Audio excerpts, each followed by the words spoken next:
Hi everybody, Mrs. Beneke back again to talk to you a little bit more about the graduation requirements and make sure that you're ready.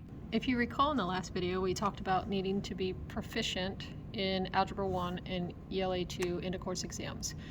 Those required scores, I thought it was a 700, but actually with a little bit of luck, I believe right now the state's saying that that's a 684, so that's great news. Now, I also, in doing some research, realized our chart here that we have only has 3 alternative pathways, but there's a couple others. So I'm going to pull this up because it shows it a little bit better here. The first pathway that's not on our list is that you can be remediation free in your ACT or SAT score. And what does that mean? So as a junior, you took the ACT. So that's what most of us have taken. So if your sub-score in English was an 18 or higher, your reading sub-score a 22 or higher, and your math sub-score 22 or higher, that makes you remediation free. And so even if you didn't score proficient on your state test, these scores would be an alternative pathway.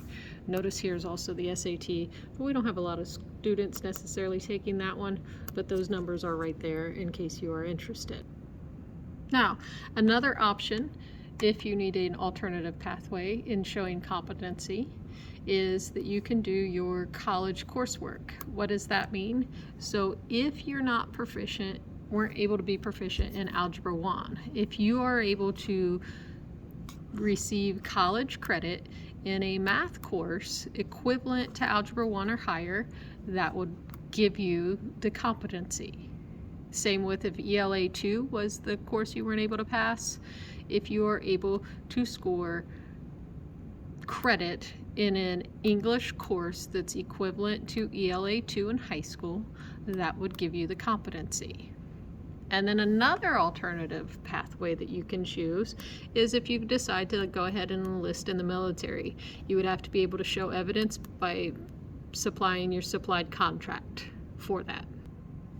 This last option that we have to talk about is a little more complex, so I'm going to go ahead and just make another video on that and share with that in the future.